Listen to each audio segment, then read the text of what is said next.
So, hello all and a very good evening. I welcome you all to the lecture of IOC. तो हमने hydrolysis of covalent compounds पढ़ लिया है और अब हम बढ़ते हैं last topic of IOC which is P block. ठीक है, मगर पी ब्लॉक में जाने से पहले हमारे एक सप्लीमेंट्री टॉपिक है जो कि हमें लगता है एसिड्स के नेचर के बारे में.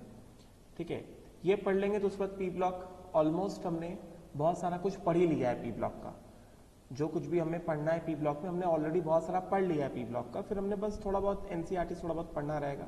कुछ चीजें एक आध चीजें रहेंगी जो ओपी अटेंडेंस पढ़नी रहेंगी. ठीक है, मगर अभी इसको भी पढ़ लेंगे तो देन चीजें बहुत कम हो जाएंगी पी ब्लॉक के लिए. ठीक है, तो oxidising and non oxidising acids ये वाला जो पीडीएफ है ये 2 पेज का ही पीडीएफ है और ये अटैच्ड है किसमें, हाइड्रोलिसिस ऑफ कोवलेंट कंपाउंड्स का जो पीडीएफ दिया है मैंने ये उसी के साथ अटैच्ड पीडीएफ है.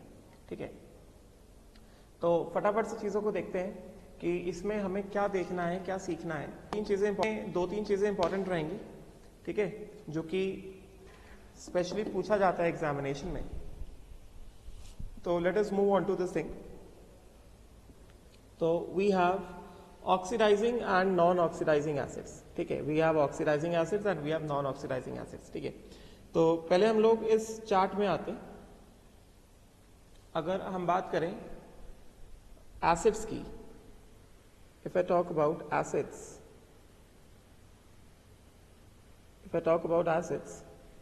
so acids are basically of 2 categories. First is oxidizing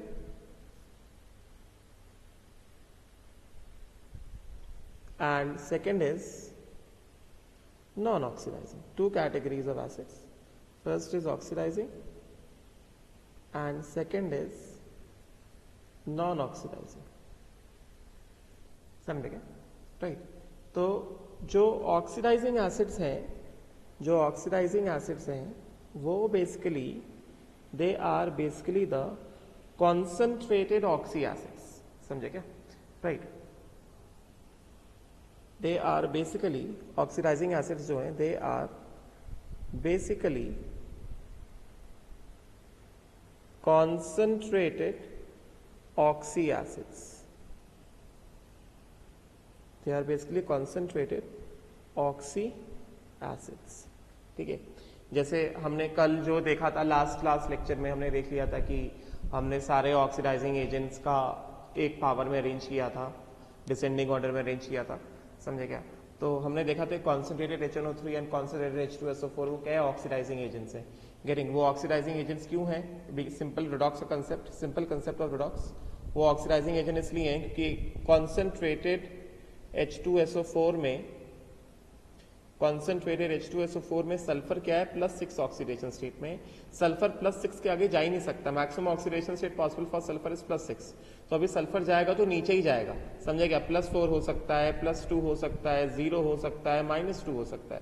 तो अभी कॉन्सेंट्रेटेड H2SO4 का सल्फर जो होगा वो रिड्यूस होगा, लोअर ऑक्सीडेशन स्टेट्स में ही जाएगा. इस वजह से कॉन्सेंट्रेटेड H2SO4 क्या है, ऑक्सीडाइजिंग एसिड है. और किसकी वजह से ऑक्सीडाइजिंग एसिड, क्योंकि जिसका जो एनायन है, सल्फेट एनायन जो है, वो सल्फेट एनायन कैसा है, ऑक्सीडाइजिंग एनायन है. समझे क्या, इस वजह से कॉन्सेंट्रेटेड H2SO4 कैसा है, ऑक्सीडाइजिंग एसिड है. उसी तरह से अगर हम बात करते हैं कॉन्सेंट्रेटेड HNO3 की, कॉन्सेंट्रेटेड HNO3 में, तो कॉन्सेंट्रेटेड HNO3 में जो NO3 माइनस आयन है, NO3 माइनस आयन में नाइट्रोजन कैसा है, +5 है. तो नाइट्रोजन के लिए +5, नाइट्रोजन के लिए +5, this is the maximum oxidation state of nitrogen. ना, नाइट्रोजन का ऑक्सीडेशन स्टेट इससे ऊपर नहीं हो सकता, अभी होगा तो नीचे ही जाएगा. नाइट्रोजन +5 से या तो +3 जाएगा, है कि नहीं, +1 जाएगा, 0 जाएगा, -1 जाएगा, -2 जाएगा. मैंने ऑलरेडी पढ़ा है नाइट्रोजन के ऑक्सीडेशन स्टेट्स -3 to +5 होते हैं. रिडॉक्स में बात बताइए. तो नाइट्रिक एसिड में, कॉन्सेंट्रेटेड नाइट्रिक एसिड में जो NO3 माइनस आयन है, नाइट्रोजन +5 है, NO3 माइनस आयन का रिडक्शन होगा and it will act as oxidising agent. समझे क्या. So this will act as a oxidising agent, समझने के लिए. गेटिंग ना.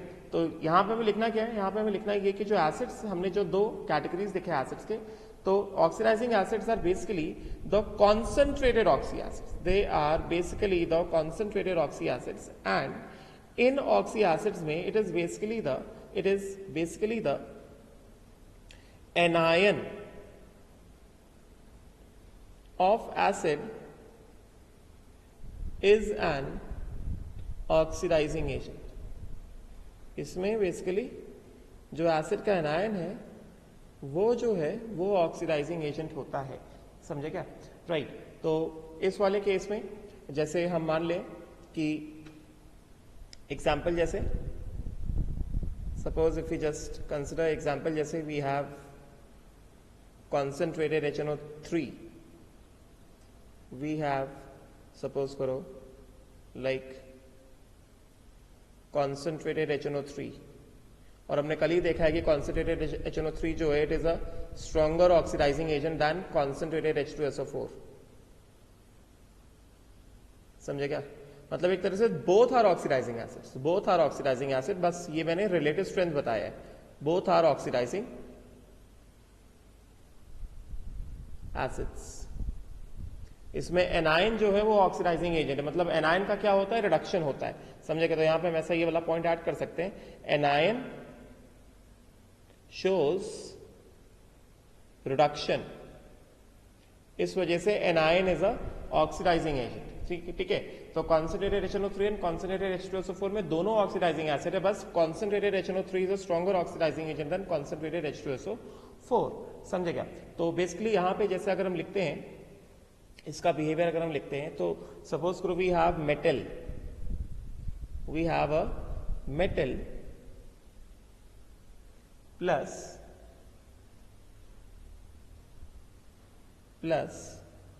OA oxidising acid. ठीक है. तो इस वाले केस में क्या होगा? इस वाले केस में we will get a metal salt. जैसे सपोज करो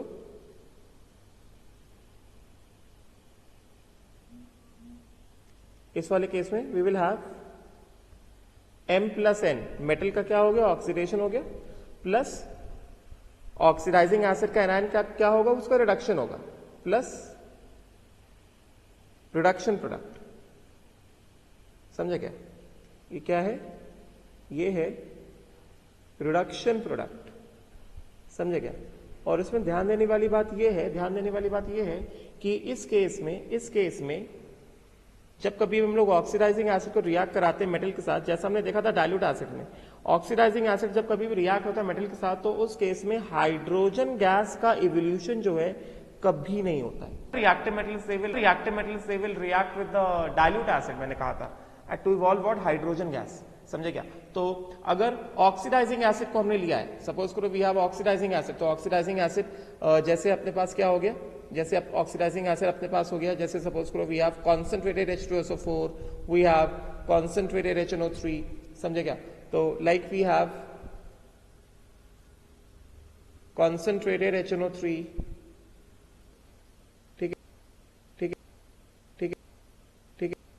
ठीक है. ये सब क्या है? ये सब ऑक्सीडाइजिंग एसिड है. ठीक है. तो रिड्यूस प्रोडक्ट क्या हो सकता है? मैंने क्या बताया था कि ऑक्सीडाइजिंग एसिड में किसका रिडक्शन होगा? एनायन का रिडक्शन होगा. तो रिड्यूस प्रोडक्ट क्या हो सकता है?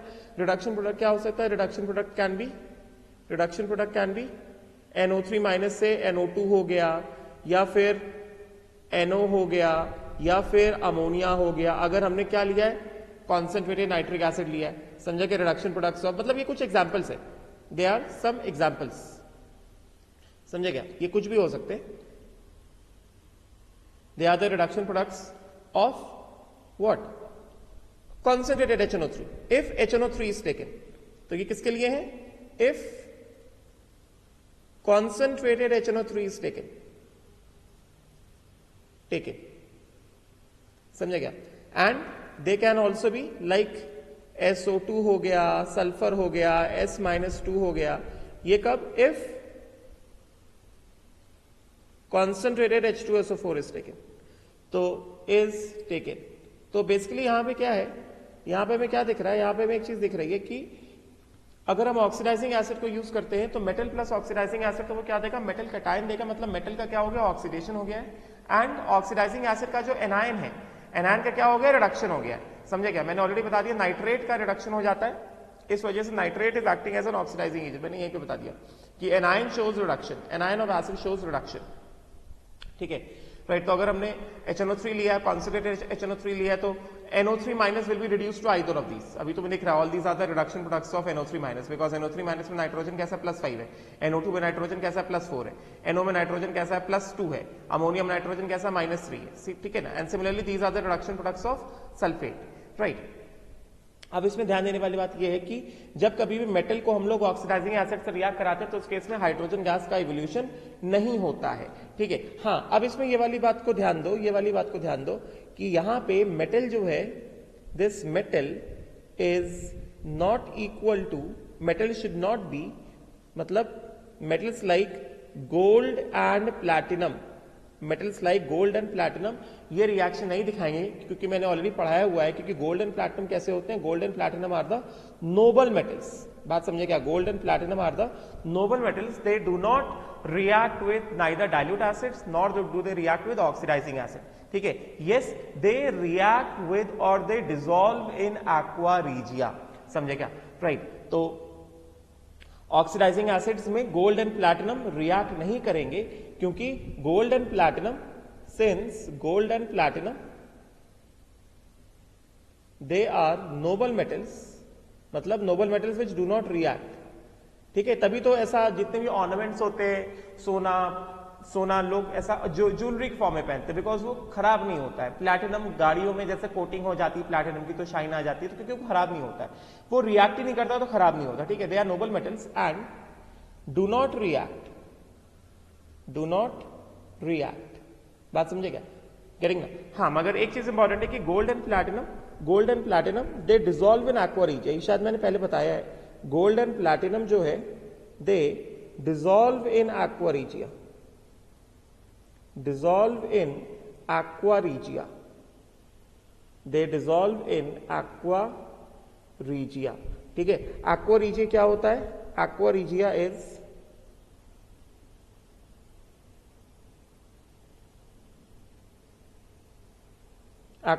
is one part of concentrated HNO3.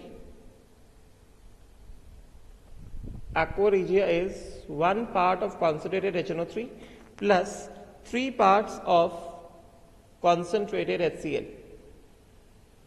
Aqua regia is one part of concentrated HNO3 plus 3 parts of concentrated HCl, समझे क्या, राइट। तो ये जो है this is one part, मतलब they are in the ratio 1:3 and this is 3 parts, मतलब अगर हमने HNO3 का 1 मोल लिया है तो कॉन्सेंट्रेटेड HCl के हम लोग 3 मोल लेंगे, ठीक है। So aqua regia is one part of, ये बहुत इंपॉर्टेंट, ये तो पूछा ही जाता है। Aqua regia is what, aqua regia is, this is important, aqua regia is 1 part of concentrated HNO3 and 3 part of concentrated HCl। तो ये जो मैंने बताया कि ऑक्सीडाइजिंग एसिड के साथ ये गोल्ड एंड प्लैटिनम रिएक्ट नहीं करते, ठीक है। तो गोल्ड एंड प्लैटिनम कैसे रिएक्ट करेंगे, गोल्ड एंड प्लैटिनम कैसे डिसॉल्व होंगे, दे डिसॉल्व इन एक्वा रीजिया, ठीक है। How do they dissolve in aqua regia, बस अभी ये चीज देख लेते हैं हम लोग। तो किस तरह से रिएक्शन होता है एक्वा रीजिया का, ये ध्यान से देखना, इंपॉर्टेंट रिएक्शन बता रहा हूं एक्वा रीजिया का। We have concentrated HNO3, we have concentrated HNO3 plus 3 parts of concentrated HCl.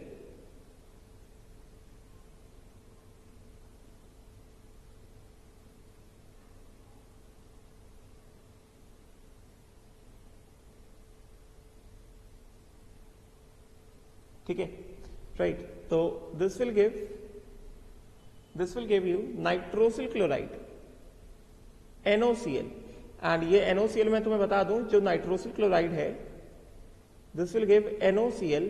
NOCl basically exist as, यहीं पे लिख देता हूं, NOCl is basically NO plus Cl minus, this is nitrosyl chloride.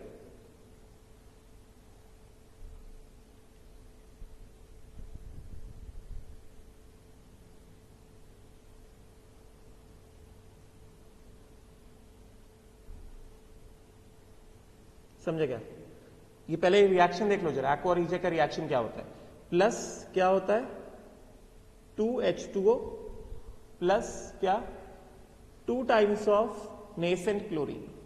पहले ये देख लो, एक्वा रीजिया में नाइट्रोजन कैसा है, नाइट्रोजन +5 है, और NO प्लस में नाइट्रोजन का ऑक्सीडेशन स्टेट कैसा हो गया? NO प्लस में नाइट्रोजन का ऑक्सीडेशन स्टेट हो गया +3। NO प्लस में नाइट्रोजन का ऑक्सीडेशन स्टेट कैसा हो गया? +3। ठीक है, right, NO plus Cl minus, right. So this is the reaction of what? This is the reaction of aqua regia. तो पहली चीज तो ये इंपॉर्टेंट है, this is the reaction of aqua regia. ठीक है, राइट। नाउ अब ये जो नेसेंट क्लोरीन है, नेसेंट क्लोरीन मैंने ऑलरेडी बताया था कि nascent chlorine is an oxidising agent. ठीक है, तो यहां पे क्या होता है, यहां पे हमारे पास जो गोल्ड है, इधर पे जो गोल्ड है, इधर पे जो गोल्ड है अपने पास, this gold is oxidise by very strong oxidising agent like nascent chlorine. और कोई इसको गोल्ड को रिएक्ट नहीं करा सकता है, तो it is oxidise by very strong oxidising agent like what? Like this nascent chlorine, and this will give AuCl3 अगर गोल्ड है हमारे पास। ठीक है, right, this will give what? This will give AuCl3, and this AuCl3 this will dissolve in concentrated HCl, and this will give AuCl4, H plus AuCl4 minus. बात समझे क्या? Right. तो basically अगर हम यहां से देखें इसको, यहां पे ऊपर नेसेंट क्लोरीन कितने हैं? 2 आए, यहां पे कितने यूज हो रहे हैं? 3 यूज हो रहे हैं, तो इसको बैलेंस करना पड़ेगा। इसको क्या करेंगे? इसको मल्टीप्लाई कराएंगे किससे? इसको मल्टीप्लाई करा देते हैं 3 से, एंड इसको मल्टीप्लाई करा देते हैं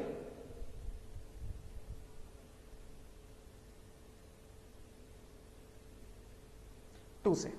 ठीक है, अभी यहां पे AuCl3 कितने हो गए? 2 हो गए, तो इसको क्या करते हैं? इसको मल्टीप्लाई करा देते किससे? इसको मल्टीप्लाई करा देते 2 से। ठीक है, बैलेंस हो गया सर, राइट। तो अभी क्या हो जाएगा? ऐड कर दें पूरा equation, let us just add the entire equation और देखते हैं कि क्या आएगा। इसको अगर हम पूरा ऐड करने जाएंगे तो this will give us, we have 1 part of concentrated HNO3, मतलब बेसिकली वी हैव गोल्ड, ये बहुत इंपॉर्टेंट रिएक्शन है, plus we have concentrated HNO3, plus we have 3 parts of concentrated HCl।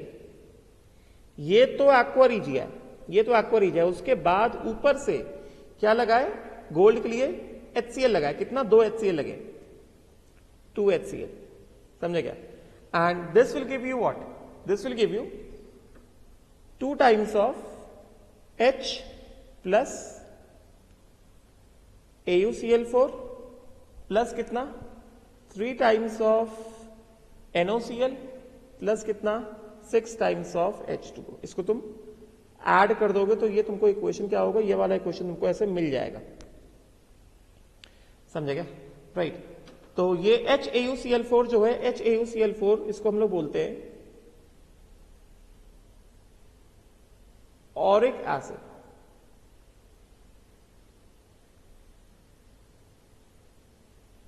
इसको बोलते हैं क्या? इसको बोला जाता है ऑरिक एसिड, ऑरिक एसिड। ठीक है, HAuCl4 is known as what? It is known as auric acid, समझे क्या? राइट। तो ये जो रिएक्शन है, this is the reaction how gold dissolves in aqua regia. Reaction shows किस तरह से गोल्ड जो है एक्वा रिजिया में डिसॉल्व हो रहा है। ठीक है, इस रिएक्शन को देखो अच्छे से, इंपॉर्टेंट रिएक्शन है। एक्वा रिजिया का टर्म देख लो जरा, क्या पूछा जाता है एक्वा रिजिया से, क्या होता है एक्वा रिजिया, वो सारी चीजें जो है, all those things are very important. ठीक है, right. Now next let us move ahead from here.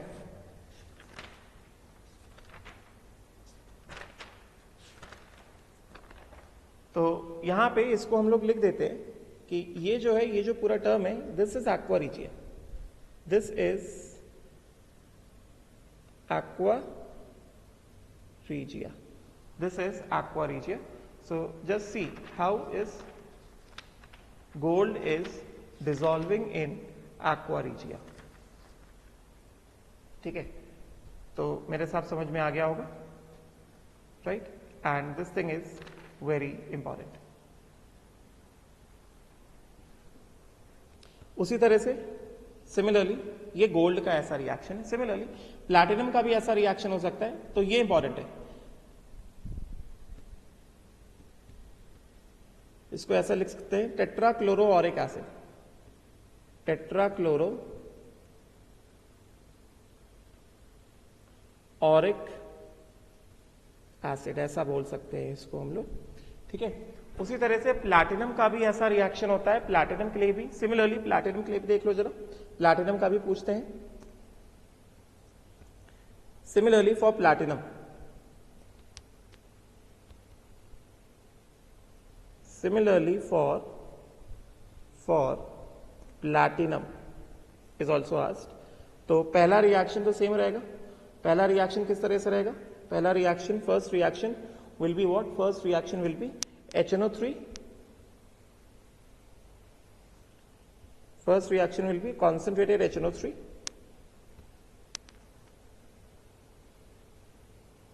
plus 3 times of concentrated HCl,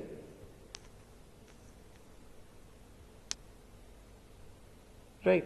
So this will give you NOCl, NO plus Cl minus मतलब nitrosyl chloride plus 2 times of HCl, sorry 2 times of H2O, reaction of aqua regia plus कितना 2 times of nascent chlorine, समझे क्या, right. तो ये aqua regia का reaction, this is concentrated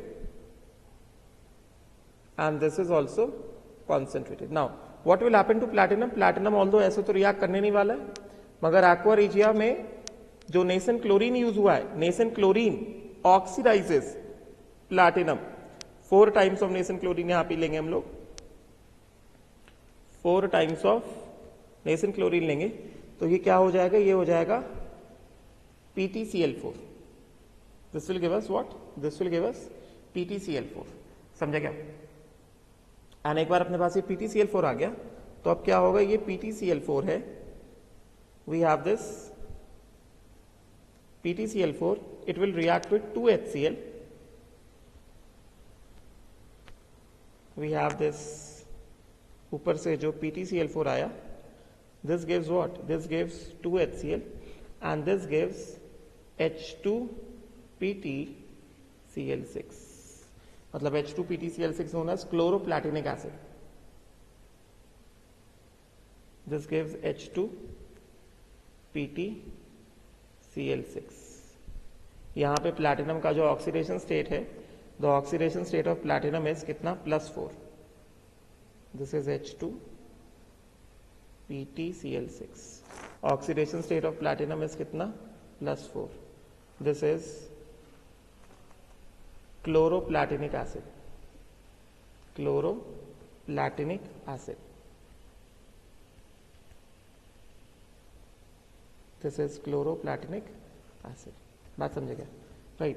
तो अभी अगर हम इसको बैलेंस करने जाएंगे तो यहाँ पे कितने नेसेंट क्लोरीन है, 2 नेसेंट क्लोरीन है, यहाँ पे कितने लगे, 4 लगे हैं, तो ऊपर वाले को हम क्या करेंगे, ऊपर वाले को मल्टीप्लाई करा देंगे किससे, 2 से, समझे क्या। फिर उसके बाद PtCl4 यहाँ पे एक आए, यहाँ पे भी एक है, तो नीचे वाले को अपन मल्टीप्लाई नहीं कराएंगे, ठीक है। तो इसके हिसाब से हमें क्या मिल गया, हम इसका ओवरऑल इक्वेशन क्या कर सकते, लिख सकते, we can just write down the overall equation for platinum, ठीक है। तो इसका हमने ओवरऑल इक्वेशन किस तरह से लिख दिया, इसका ओवरऑल इक्वेशन कैसे आ जाएगा, ओवरऑल इक्वेशन आ जाएगा platinum plus HNO3 plus 3HCl, ये सब कॉन्सेंट्रेटेड है, ठीक है। तो ये क्या हो गया, एक्वा रेजिया हो गया, प्लस बदले में क्या, एक्वा रेजिया कितना है, 2 times ऑफ एक्वा रेजिया है, ये टोटल कितना है, 2 times ऑफ एक्वा रेजिया है, प्लस बदले में क्या, बदले में 2HCl और, समझे क्या, and this will give what, this will give H2PtCl6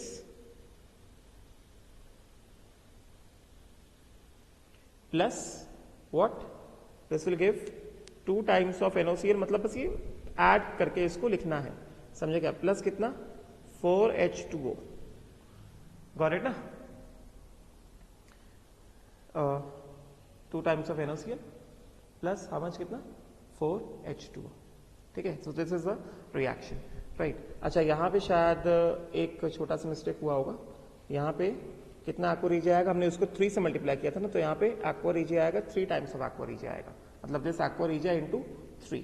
ठीक है, तो अभी सवाल ये उठता है कि आखिर इसमें ऐसा क्या है, एक्वा रीजिया में ऐसा क्या है कि जो गोल्ड एंड प्लैटिनम डिसॉल्व हो रहा है, तो ये ऑब्जर्व करने वाली चीज है। ऑब्जर्व करने वाली चीज है, तुमको यहाँ से क्या पता चलेगा कि एक्वा रीजिया का जो रिएक्शन हो रहा है, एक्वा रीजिया के रिएक्शन में HNO3 क्या कर रहा है, HNO3 का नाइट्रोजन +5 से क्या हो रहा है, नाइट्रोजन +3 में जा रहा है। HNO3 का क्या हो रहा है, HNO3 का हो रहा है रिडक्शन, मतलब HNO3 is acting as an oxidising agent and वो HCl के Cl- को Cl में क्या कर रहा है, ऑक्सीडाइज कर रहा है, समझे क्या। एंड ये जो Cl नेसेंट क्लोरीन जो आया है, this nascent chlorine is a strong oxidising agent and this is oxidising platinum and gold into their respective oxidation states, समझे क्या, राइट। तो यहाँ पे हम ऐसा बता सकते हैं कि इसका हो क्या रहा है एक्वा रीजिया में। तो एक्वा रीजिया में बेसिकली हम ऐसा कह सकते हैं कि in aqua regia we can say that, इस तरह से बता सकते हैं हम लोग,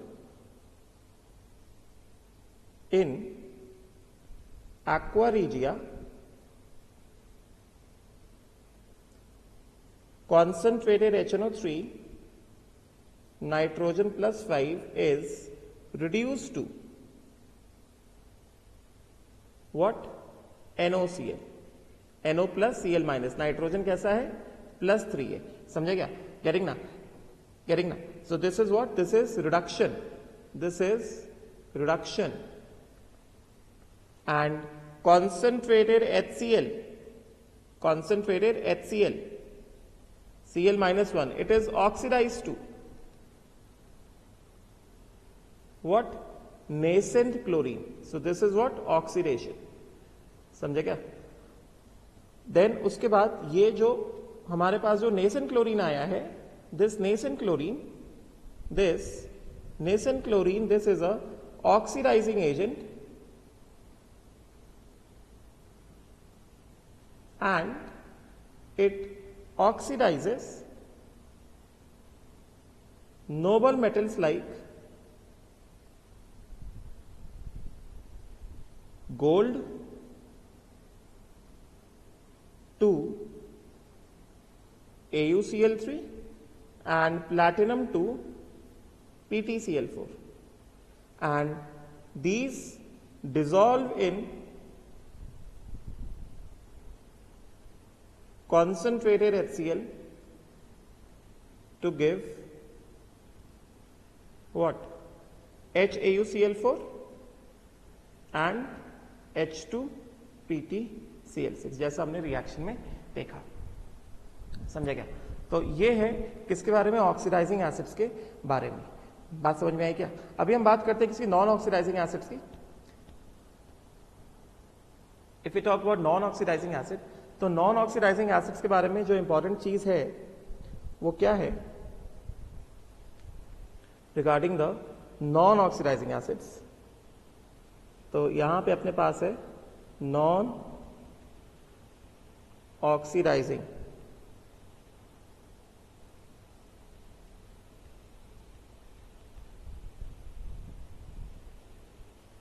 acids. We have non oxidising acid, ठीक है। तो नॉन ऑक्सीडाइजिंग एसिड्स में क्या होता है, इसमें basically we have a metal. Non oxidising acid को मैंने क्या लिखा, NOA, N non, O oxidising, A acid, तो metal plus non oxidising acid. And इस केस में क्या होता है, इस केस में हाइड्रोजन इज इवॉल्व। और नॉन ऑक्सीडाइजिंग एसिड जनरली क्या होते हैं, डाइल्यूट एसिड्स लिए जाते हैं, समझे क्या। प्लस प्रोवाइडेड यहां पे कंडीशन क्या होनी चाहिए, metal should be more reactive, metal to be more reactive than what, hydrogen. या फिर सीधे सीधे लिख दे, E naught oxidation of metal should be more than E naught oxidation of what, hydrogen. यही चीज मैंने सिखाई थी कि only the reactive metals will displace hydrogen from dilute acids. बात समझे क्या, बात समझ में आई क्या, ठीक है। सो रिएक्टिव मेटल्स, क्लियर होगा ना? तो अगर हमारे पास मतलब this is more reactive then hydrogen, that means reactivity, which means metal is more reactive or stronger reducing agent than hydrogen, more reactive than what? Hydrogen. ठीक है. एंड अगर हम लेस रिएक्टिव मेटल्स की बात करें, मेटल्स जैसे copper हो गया, सिल्वर हो गया, ये सारे मेटल्स की बात करें तो ये सारे मेटल्स जो है डायल्यूट आर्स के साथ हाइड्रोजन को इवॉल्व नहीं करेंगे. ठीक है. तो वही चीज है जो मैंने डिटेल में बताया तुमको, और इसके बारे में यहाँ पे तुम्हें मिल जाएगा. यहाँ पे ऐसा लिखा हुआ है कि नॉन ऑक्सीडाइजिंग एसिड में H+ is the oxidising agent, क्योंकि H+ क्या होता है? H+ एसिड का H+ किस में कन्वर्ट हो जाता है? H2 में कन्वर्ट हो जाता है ना, मतलब रिड्यूस हो जाता है. H+ is reduce to H2, इस वजह से H+ is a oxidising agent. And metal plus non oxidising acid gives hydrogen. कब? व्हेन मेटल का reactivity is more than that of hydrogen. And when metal का reactivity is less than that of hydrogen, वो जब non oxidising dilute acid के साथ react करेगा तो फिर वो हाइड्रोजन गैस को इवॉल्व नहीं करेगा. ठीक है, ये सारी बातें मैंने बता दी. क्लियर हो गया ना? राइट. नाउ अब उसके बाद ऑक्सीडाइजिंग एसिड्स, फिर जैसे मैंने बताया कि oxidising acids are only for oxy acids and not for hydra acid. जैसे concentrated HCl is not an oxidising acid, concentrated HBr not an oxidising acid, concentrated HI, concentrated HF, concentrated H2S not an oxidising acid. It is only for oxy acid. जैसे concentrated HNO3, getting ना, concentrated H2SO4. It is only for what? It is only for oxy acids. Concentrated hydra acids को हम लोग oxidising acids नहीं बोलते. ठीक है, concentrated hydra acids are not oxidising acids. बात समझ में आई क्या? राइट. सो ये जो है they are not considered as oxidising acid. They are not considered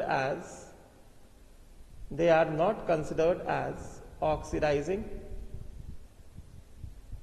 acids. Clear हो गया? राइट. तो फिर ये सारी चीजें कुछ दी गई हैं, इतना इंपॉर्टेंट नहीं है कि मतलब जैसे जैसे H+ बढ़ता है वैसे वैसे ऑक्सीडाइजिंग नेचर बढ़ता है. जैसे जैसे EN value of central atom, ये इंपॉर्टेंट है, EN value of central atom बढ़ेगा, EN value of central atom of oxygen ion जैसे NO3-, यहां कह रहे हैं as the EN value of central atom of oxygen ion increases, electron acceptance tendency increases, oxidising nature increases. इसका मतलब क्या है? इसका मतलब यह है कि NO3-, ये nitrogen is a stronger oxidising agent than SO4-2. समझे क्या? क्यों? बिकॉज नाइट्रोजन का, क्योंकि EN वैल्यू ऑफ नाइट्रोजन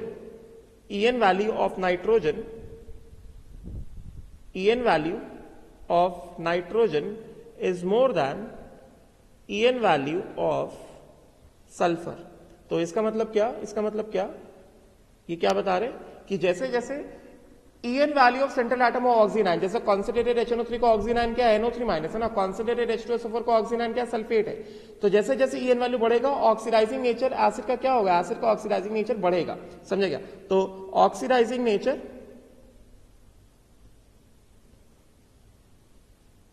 क्या? डिक्रीजेस. वही मैंने बताया. इसी वजह से therefore concentrated HNO3 is a stronger oxidizing agent than concentrated H2SO4.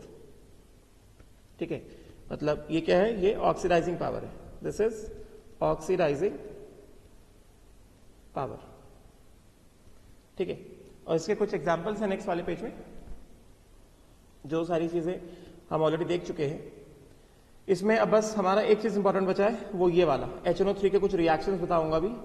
वो तुम्हें टेबल दूंगा, वो तुम्हें एज इट इज याद करना है. बाकी दो चीजें बहुत छोटी छोटी सिंपल चीजें.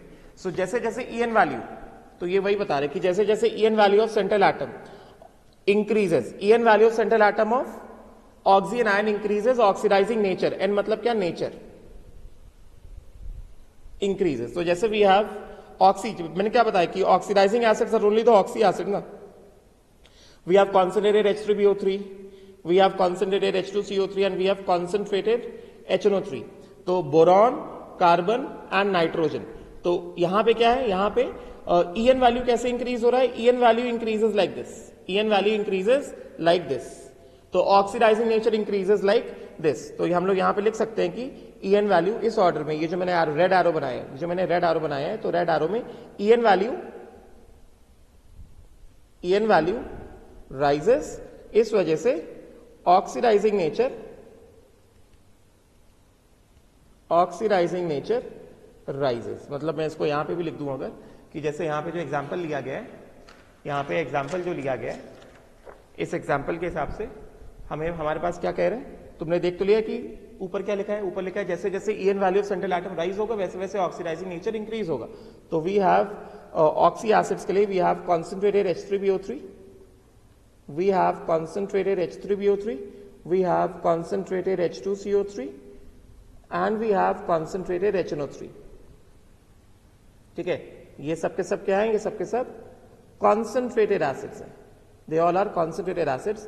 तो इसमें क्या है, इसमें क्या है, इसमें मैं क्या बताएंगे इस ऑर्डर में, इस ऑर्डर में बताएंगे कि EN value of central atom of oxygen ion क्या है, बोरॉन, कार्बन, नाइट्रोजन। ठीक है, तो ऑक्सीडाइजिंग नेचर क्या, इट इंक्रीजेस, ऐसे बात समझे क्या? एंड उसके बाद यहां पे क्या लिखा हुआ है, यहां पे लिखा हुआ है कि ऑक्सैलिक एसिड H2C2O4। तो देखो ये तो हम लोग KMNO4 के टाइम से पढ़ते आ रहे हैं ना कि oxalic acid H2C2O4, oxalic acid में क्या होता है, ये तो अभी हटा देता हूं रेड से जो लिखा है। ऑक्सैलिक एसिड बारे में हम पढ़ते आ रहे हैं, KMNO4 के टाइम से हम पढ़ते आ रहे हैं कि ऑक्सैलिक एसिड जो है, ऑक्सैलिक एसिड में जो ऑक्सिलेट एनायन है वो क्या होता है, वो ऑक्सीडाइज होता है H2C2O4, इसमें जो हमारे पास ऑक्सिलेट एनायन है, मतलब इसका अगर हम स्ट्रक्चर बनाते हैं ये इस तरह से, ये OH और ये KMNO हम लोग क्लास 11 के स्टार्टिंग से पढ़ते आ रहे हैं कि ये कार्बन यहाँ पे क्या है +3 है, ये +3 है, तो ये क्या होता है, ये ऑक्सीडाइज होता है किसमें, CO2 में +4, तो ये ऑक्सीडाइज्ड है ना, ये गेटिंग ना। तो इसका मतलब क्या हो गया, oxalic acid is, since oxalic acid is oxidised, तो यहां आप क्या बताएंगे, सिंस H2C2O4, ऑल्दो ये ऑक्सी एसिड है, तो since H2C2O4 oxalic acid is oxidised to CO2, therefore it is a reducing agent। और हमने देखा ये KMNO4 को रिड्यूस कर देता है, it is a reducing agent, dichromate को ये रिड्यूस कर देता है, oxalic acid is a reducing agent. ठीक है, तो वही चीज लिखा हुआ है कि ऑक्सैलिक एसिड जो है वो क्या है, वो रिड्यूसिंग एजेंट है। ठीक है, राइट। उसी तरह से HNO2 के बारे में अगर हम बात करेंगे, HNO2 के बारे में बात करेंगे, तो HNO2 के बारे में क्या लिखा है, it is oxidising acid as well as reducing acid. क्यों? क्योंकि HNO2 में कोई भी सब्सटेंस, देखो कोई भी सब्सटेंस अगर इंटरमीडिएट ऑक्सीडेशन स्टेट में है, मतलब जैसे HNO2 के बारे में अगर हम बात करें, तो HNO2 में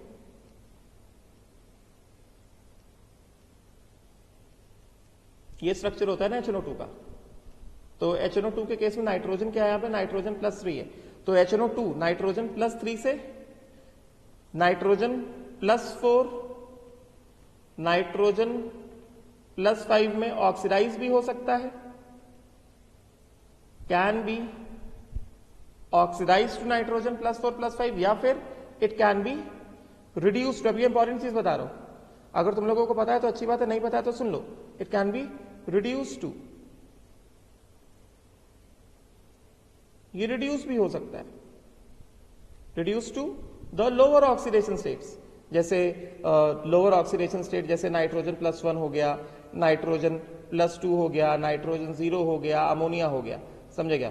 तो अगर HNO2 का ऑक्सीडेशन हो रहा है, तो अगर ऑक्सीडाइज हो रहा है, तो इसके लिए if oxidised then HNO2 acts as reducing agent, HNO2 acts as what, reducing agent, simple common चीज है ये तो। एंड इफ अगर HNO2 जैसे यहां पे रिड्यूस हो रहा है, अगर HNO2 if reduced, then HNO2 acts as oxidizing agent।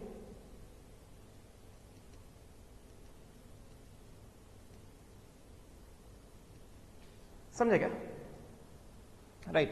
तो हमेशा ध्यान रखो कोई भी सब्सटेंस जिसमें इंटरमीडिएट ऑक्सीडेशन स्टेट है, मतलब वो ऑक्सीडाइज भी हो सकता है, रिड्यूस भी हो सकता है। कोई भी पर्टिकुलर ऑक्सीडेशन स्टेट में कोई सब्सटेंस है और वहां से वो ऑक्सीडाइज भी हो सकता है, रिड्यूस भी हो सकता है, तो इसका मतलब समझ जाना कि that substance can act as oxidising agent as well as reducing agent. इसी वजह से HNO2 जो है it can act as oxidising agent as well as it can act as a reducing agent. ठीक है, ये दोनों की तरह क्या हो सकता है, ये बिहेव कर सकता है। It can act as oxidising agent as well as it can act as a reducing agent, both are correct. बात समझेगा?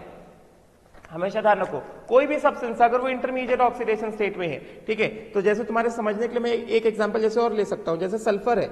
सल्फर जैसे हमारे पास क्या है, हमारे पास H2SO3 है, H2SO3 सल्फर +4 है, तो सल्फर का हाईएस्ट ऑक्सीडेशन स्टेट क्या हो सकता है, +6 हो सकता है, और लोअर ऑक्सीडेशन स्टेट सल्फर के जैसे +2 हो गया, है कि नहीं?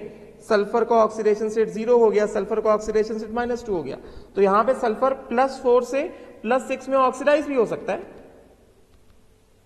समझे क्या? एंड देन अगर ऑक्सीडाइज हो रहा है it will act as reducing agent, समझे क्या? It will act as a reducing agent, right.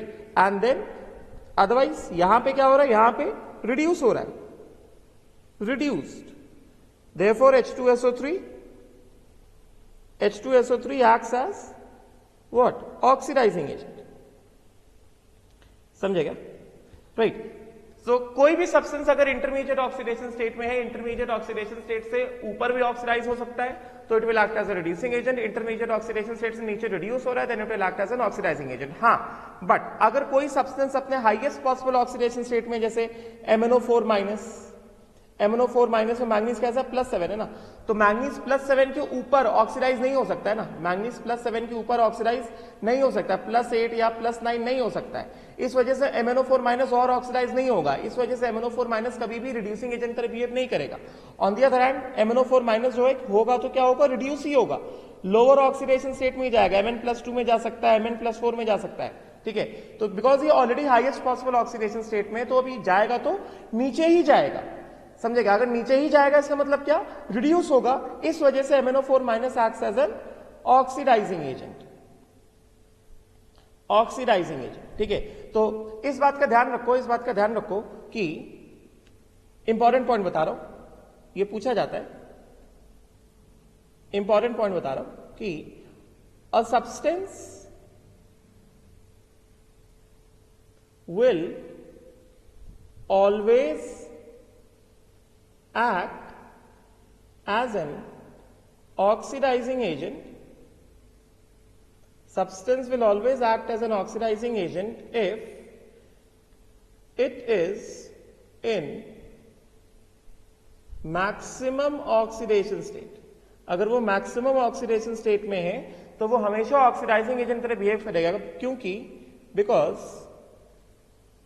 it will be reduced to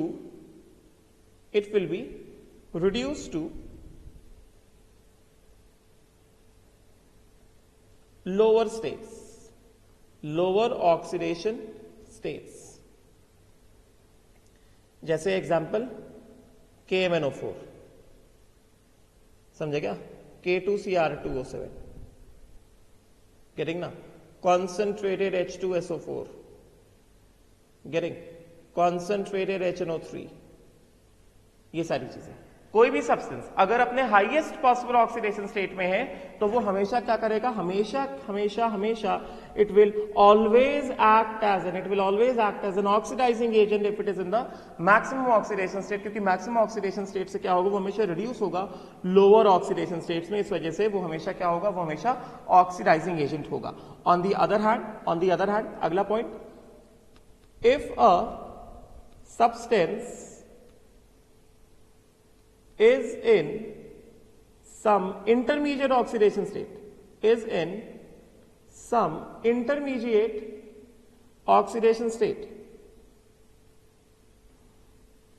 if a substance is in some intermediate oxidation state,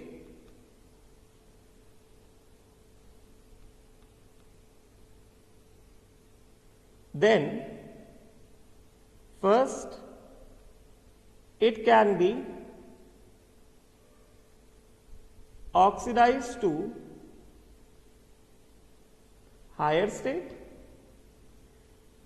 will act as reducing agent. Getting na? Or it can be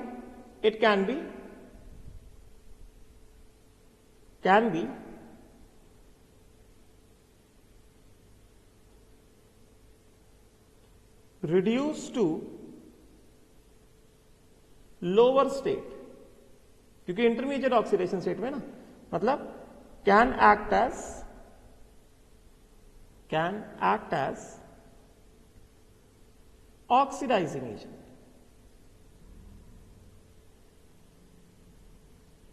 बात समझेगा? तो any substance which is in the intermediate oxidation state, it can act as both oxidising agent when it is reduced to lower state, or it can act as a reducing agent when it is oxidized to higher oxidation state. समझेगा? So any substance which is in some intermediate oxidation state, तो जैसे इसका example हम ले सकते हैं, जैसे इसका एग्जांपल क्या हो गया? एग्जांपल जैसे मैंने अभी बताया HNO2, nitrogen is an intermediate oxidation state, कौन सा? +3. H2SO4, समझे? Sorry, H2SO3, sulphur is an intermediate oxidation state. ठीक है, अब इस बात का ध्यान रखो, sulphur is an intermediate oxidation state +4. ठीक है, उसी तरह से जैसे हम जैसे एग्जांपल ले सकते हैं मैंगनेट का MnO4-2. MnO4-2, यहां पे मैंगनीज कैसा है? +6 ऑक्सीडेशन स्टेट में. तो जो MnO4-2 है, अभी समझ, मेरे कहने का मतलब तुम समझ गए होगे, MnO4-2 है, तो मैंगनीज यहां पे +6 ऑक्सीडेशन स्टेट में, मैंगनीज +6 से Mn+7 में ऑक्सीडाइज भी हो सकता है, एंड यहां से ये लोअर ऑक्सीडेशन स्टेट में क्या? रिड्यूस भी हो सकता है, जैसे Mn+2 या MnO2. कैसा भी हो सकता है, ये रिड्यूस भी हो सकता है क्या? लोअर ऑक्सीडेशन स्टेट में. बात समझे क्या? राइट. तो अगर ये ऑक्सीडाइज हो रहा है तो इस जगह पे it is acting as an oxidising agent. समझे क्या? Sorry, it is acting as a reducing agent because it is oxidized. MnO4-2 is oxidized to manganese +7. तो यहां पे it will act as MnO4-2 as reducing agent. मेरी बात समझे होगे? ठीक है. एंड अगर MnO4-2 यहां पे क्या हो रहा है? यहां पे रिड्यूस हो रहा है, तो इस जगह पे MnO4-2 एज ऑक्सीडाइजिंग एजेंट, क्योंकि MnO4-2 मैंगनीज +6 से खुद रिड्यूस हो रहा है, तो यहां पे क्या है? MnO4-2 as oxidising agent. ठीक है, तो अभी मेरी बात समझ गए होगे कि कोई भी सब्सटेंस अगर इंटरमीडिएट ऑक्सीडेशन स्टेट में है तो it can act as oxidising agent as well as a reducing agent. If a substance is in the intermediate oxidation state, it can act as both oxidizing agent as well as a reducing agent. On the other hand, अगर substance एकदम lowest oxidation state में है, if the substance is in the lowest oxidation state, if a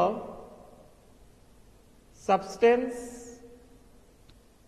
is in the lowest oxidation state, then it is always oxidized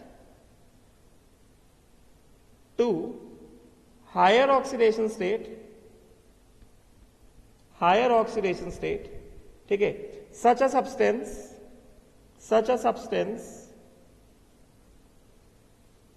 will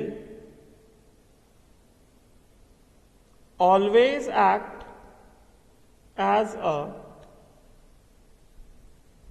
reducing agent. समझे क्या? Getting? जैसे for example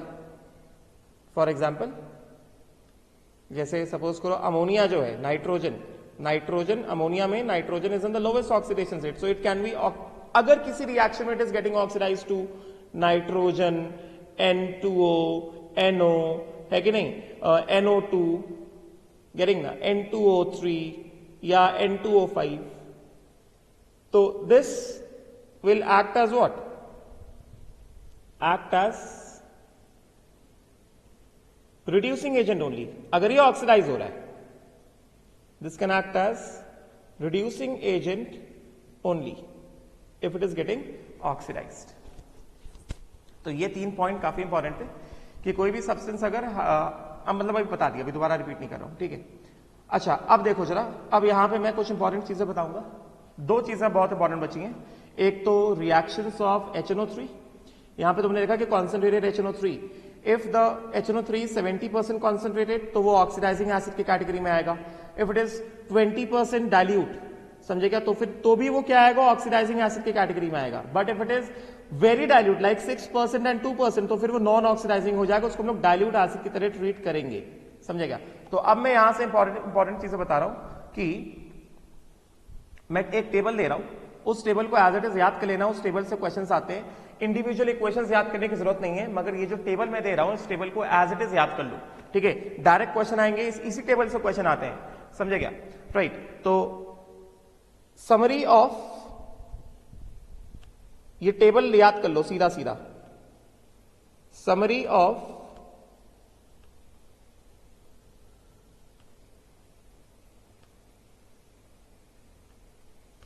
reactions of HNO3। ये मेरी बात मानो, table सीधा सीधा याद कर लो, एक आध क्वेश्चन सीधे सीधे इसी टेबल से निकलते हैं, समझे क्या। अभी ये रिएक्शन कैसे हो रहा है, बैलेंस कैसे हो रहा है, बस तुम्हें देखना है कि नाइट्रिक एसिड का कॉन्सेंट्रेशन कैसा है, मेटल कौन सा है और उसके प्रोडक्ट कौन से आ रहे हैं, ठीक है। बस ये थोड़ा याद करना पड़ेगा, इसमें मैं कुछ हेल्प ज्यादा नहीं कर सकता हूं, ठीक है। तो एज इट इज तुम इसको जस्ट रट्टा मान लो ये टेबल, ठीक है।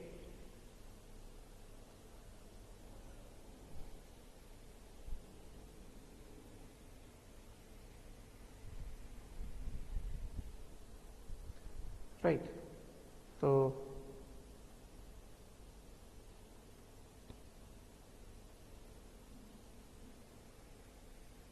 just wait a minute.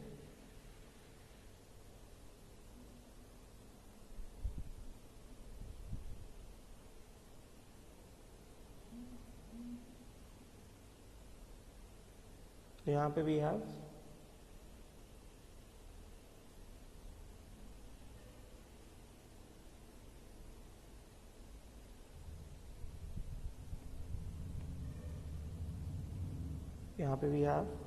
concentration of HNO3, ठीक है। we have concentration of HNO3, then we have metals, कौन कौन से metals react करेंगे, right, and then यहाँ पे we have main products,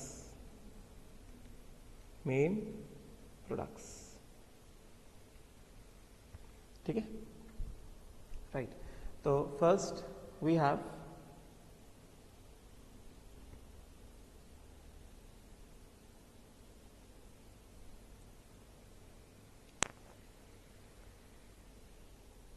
just pay attention. तो first thing that we have is, पहला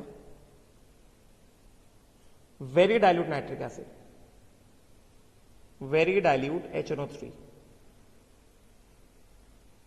which is only 1% nitric acid, ठीक है। So a very dilute nitric acid which is only 1% nitric acid, if this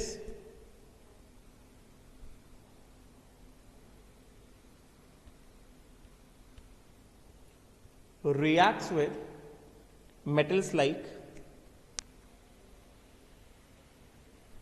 if this reacts with metals like magnesium and manganese, तो very dilute nitric acid reacts with metals like magnesium and manganese, so it will act as a non oxidising acid, जैसे dilute acid react करते हैं, ठीक है। तो यहाँ पे simple terms में क्या होगा, यहाँ पे अपने को क्या मिलेगा, यहाँ पे अपने को मिलेगा मेटल नाइट्रेट, मतलब मैग्नीशियम नाइट्रेट या manganese nitrate, and hydrogen gas will be evolved. ये बहुत इंपॉर्टेंट है, इसको मैं जैसे बता रहा हूँ अपना दिमाग न लगाना, सीधा सीधा याद कर लो, ठीक है। On the other hand, if this very dilute nitric acid reacts with जैसे metals like, if this reacts with metals like, जैसे we have iron, zinc and tin, तो इस केस में प्रोडक्ट जो आएंगे वो क्या होगा, वो आएगा हमारे पास ammonium nitrate plus metal nitrate. तो हमें यहां पे दिख रहा है नाइट्रोजन क्या हो गया है, बस just learn this, if we have very dilute nitric acid reacting with magnesium and manganese, so it will give metal nitrate plus hydrogen gas will be evolved, and if the very dilute nitric acid which is 1% concentration reacts with metals like iron, tin and zinc, ठीक है, तो ये क्या देगा, ammonium nitrate and metal nitrate देगा, ठीक है। On the other hand second category, if we have like dilute nitric acid, if we have dilute nitric acid, so this is जैसे मैंने बताया ये क्या है,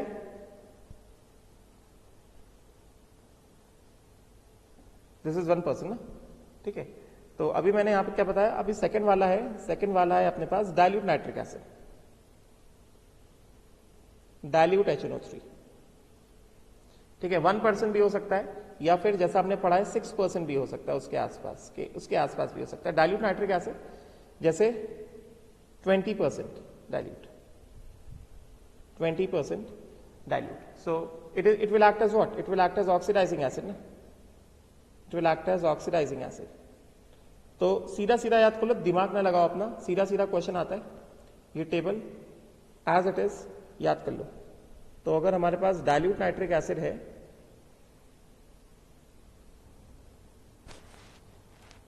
तो यहां पे if suppose we have various category of reactions, जैसे वी हैव लाइक मेटल्स, जैसे we have if dilute 20% dilute nitric acid reacts with metals like lead, copper, silver, mercury, तो 20% dilute nitric acid which is oxidizing acid अगर इनके साथ react करता है तो HNO3 is reduced to NO, ये product पूछा जाता है, ये प्रोडक्ट इंपॉर्टेंट है।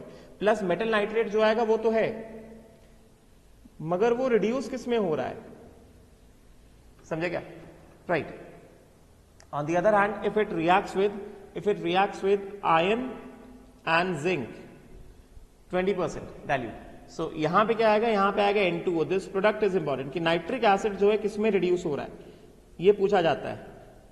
तो N2O plus what, metal nitrate. And if it reacts with what, if it reacts with tin, तो this is reduced to ammonium nitrate, NO3, तो HNO3 is reduced to कितना, अमोनियम -3, अमोनियम नाइट्रेट प्लस क्या, tin nitrate, SN NO3 whole twice. तो ये चीज important है, ठीक है। तो यहां पे विद मैग्नीशियम एंड मैंगनीज, यहां पे HNO3 is acting as a non-oxidizing acid, but with iron, tin and zinc it is acting as a oxidizing acid, समझे क्या। Even the very dilute nitric acid is acting as an oxidizing acid with iron, zinc and tin, समझे क्या, right. मगर ये concentration को ध्यान रखना, right, clear हुआ ना।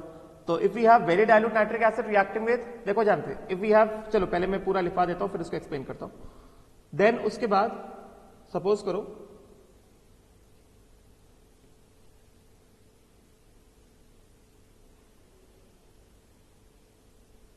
यहां पे वी हैव कॉन्सेंट्रेटेड एसिड, यहां पे वी हैव कॉन्सेंट्रेटेड एसिड, ये एज इट इज याद कर लो, ये टेबल पूछा जाता है। Third, if we have concentrated HNO3, third concentrated HNO3 जैसे 70% कॉन्सेंट्रेटेड HNO3, तो इसमें भी हमारे पास कैटेगरीज हो जाएंगी, कैटेगरीज जैसे मेटल्स, कौन कौन से मेटल्स, इस तरह से, ठीक है।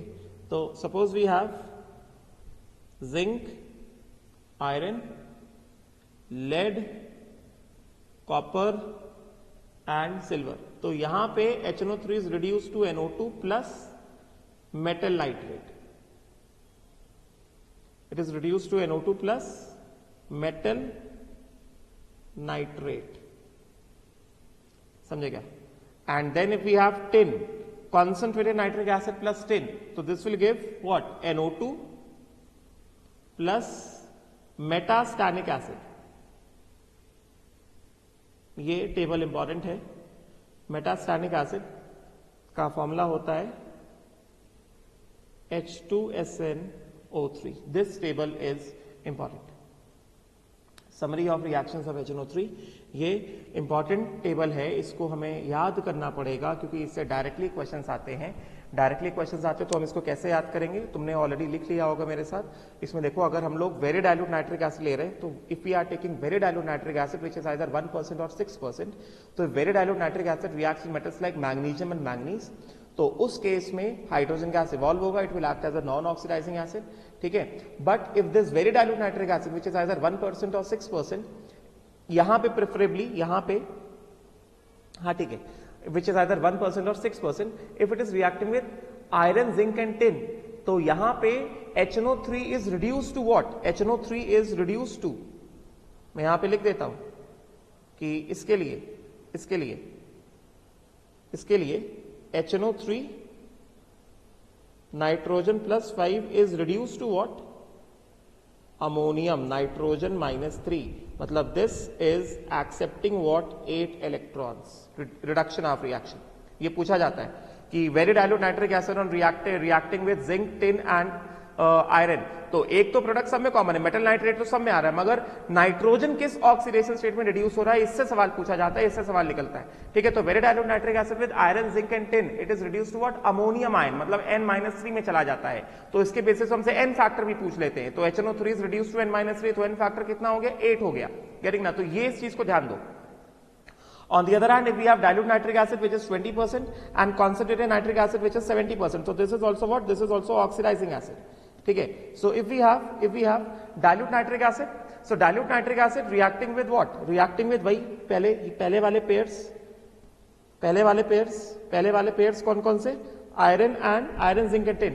तो dilute nitric acid which is 20%, it is an oxidising acid, तो ऊपर वाली team iron, zinc and tin की टीम दो पार्ट में बढ़ गई, आयरन एंड जिंक एक टीम में, टिन को अकेला कर दिया। तो if dilute nitric acid which is 20%, it is reacting with what? Iron and zinc, तो उस केस में HNO3 is reduce to what? N2O, getting ना? तो उस केस में यहां पे इसके लिए HNO3, concentrated HNO3, 20% dilute HNO3 is reduced to what? It is reduced to N2O. समझे क्या? नाइट्रोजन +5 से नाइट्रोजन +1 में रिड्यूस हो गया है, N2O, नाइट्रोजन +1। ये पूछते हैं, इस पे इंटरेस्टेड रहते हैं कि नाइट्रोजन HNO3 किस में रिड्यूस हो रहा है, क्या प्रोडक्ट बन रहा है? N2O बन रहा है, NO बन रहा है कि NO2 बन रहा है? समझेगा? अगर हमारे पास 20% डाइल्यूट नाइट्रिक एसिड है, समझेगा? ऑन दी अदर हैंड अगर हमारे पास टिन है, वही ऊपर वाला आयरन, देखो आयरन, जिंक और टिन को हमेशा एक टीम में रखो। अगर वेरी डाइल्यूट नाइट्रिक एसिड है तो आयरन, जिंक और टिन, उससे क्या देंगे? वो देंगे अमोनियम नाइट्रेट देंगे, HNO3 is reduce to ammonium nitrate, और फिर वो मेटल नाइट्रेट बनेगा, ठीक है। अगर हमारे पास 20% डाइल्यूट नाइट्रिक एसिड है तो आयरन, जिंक और टिन की टीम बढ़ गई, आयरन, जिंक एक टीम में, उनके साथ क्या आ रहा है? उनके साथ आ रहा है N2O, नाइट्रस ऑक्साइड, समझे क्या? Which is known as laughing gas, N2O nitrous oxide आ रहा है। बात समझे क्या?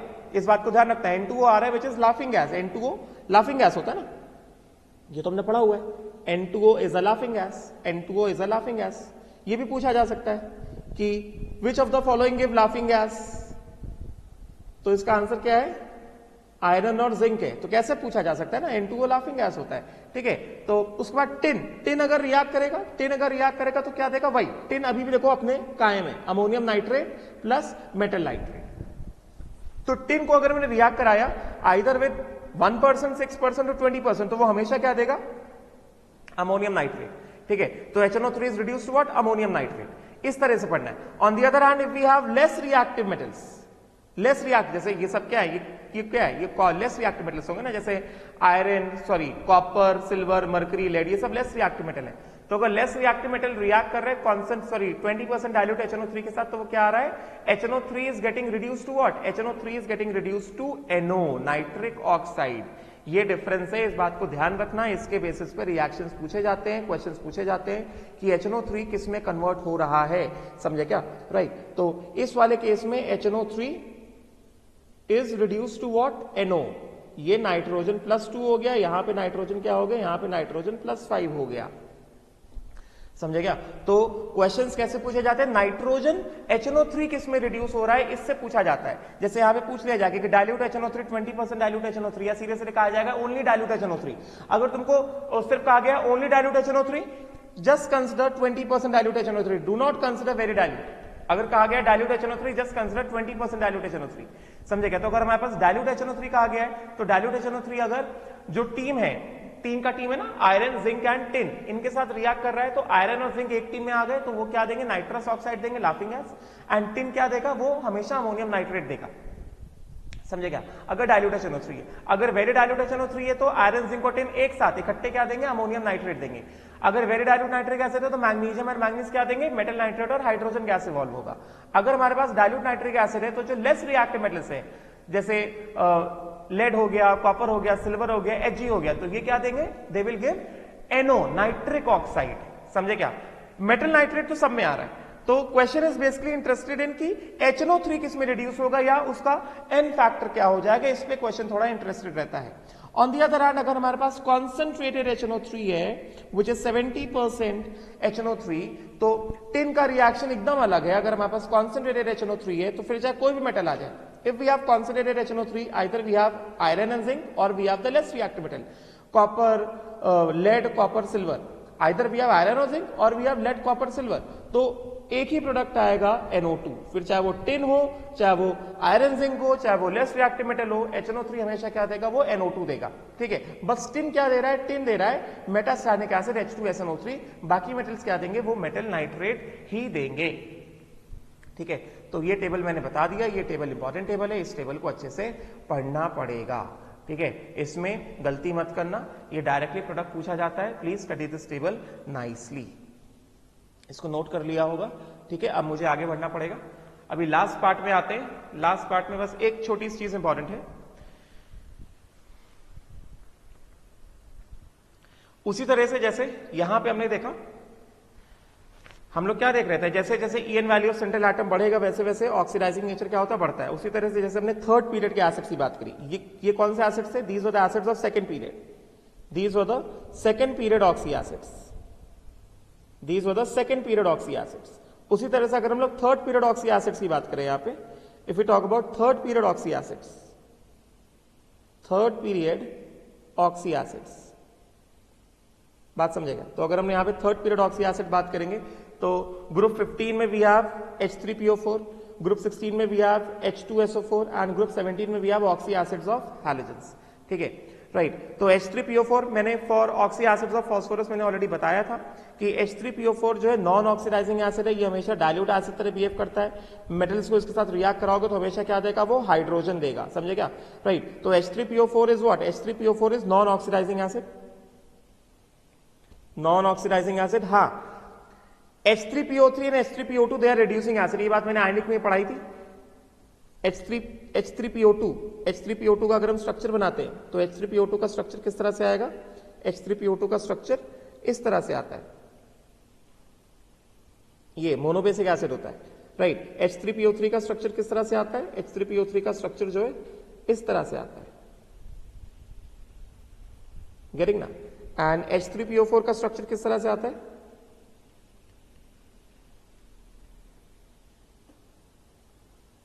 H3PO4 का स्ट्रक्चर किस तरह से आता है, ये इस तरह से आता है। और मैंने क्या कहा था, for oxy acids of phosphorus reducing nature is directly proportional to number of PH bonds. I have told you कि reducing nature is proportional to what, number of phosphorus hydrogen bonds, this I have told you, है कि नहीं, इस पे depend करता है ना। तो रिड्यूसिंग नेचर का ऑर्डर क्या हो गया, therefore रिड्यूसिंग नेचर का ऑर्डर क्या हो गया, H3PO2, ये हम लोग कई बार पढ़ चुके, H3PO3 and what, H3PO4, this is the reducing nature, this is the order of reducing nature, ये reducing nature का ऑर्डर है इनका। समझेगा? तो वही चीज इसमें बता रहे कि H3PO3 and H3PO2 are reducing acids, जबकि H3PO4 is non oxidising acid. और रिड्यूसिंग नेचर में भी H3PO4 कैसा है, बहुत पीछे है। ठीक है, अभी H2SO4 है, मैंने ऑलरेडी बता दिया। कॉन्सेंट्रेटेड एसिड कैसा है, ऑक्सीडाइजिंग है। H2SO4 का कॉन्सेंट्रेटेड एसिड कैसा है, ऑक्सीडाइजिंग रहेगा। एंड डाइल्यूट एसिड कैसा रहेगा, नॉन ऑक्सीडाइजिंग रहेगा।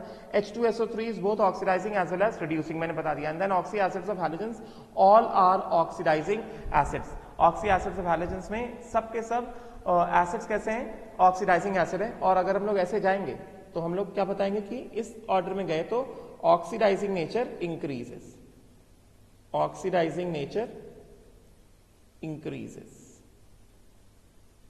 इस ऑर्डर में गए तो ऑक्सीडाइजिंग नेचर क्या होगा, इंक्रीज हो रहा है, क्योंकि ईएन वैल्यू इस ऑर्डर में क्या दिख रहा है, ईएन वैल्यू सेंट्रल एटम ऐसे एरो बनाए ना, मतलब ऐसे जा रहे हैं, ग्रुप 15, ग्रुप 16, ग्रुप 17 में जा रहा है, तो EN value central atom increase हो रहा है, तो oxidising nature of oxy acid क्या हो रहा है, इंक्रीज हो रहा है। मतलब ऑक्सीडाइजिंग नेचर का ऑर्डर क्या हो गया, ऑक्सीडाइजिंग नेचर का ऑर्डर इस तरह से हो गया। This is the order of oxidizing nature. ठीक है, अभी एक इंपॉर्टेंट डिस्कशन करना है ऑक्सी एसिड्स ऑफ हैलोजेंस के बारे में। For oxy acids of halogens एक बस मैं ऑर्डर बता रहा हूं। ऑक्सीडाइजिंग पावर, ये इंपॉर्टेंट है, oxidizing power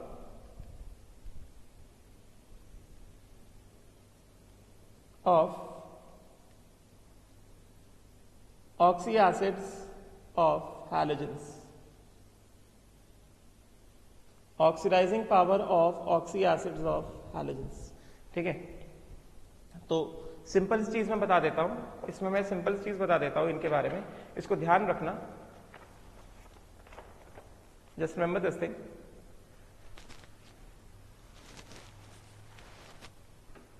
in oxy acids of halogens, as number of oxygen atoms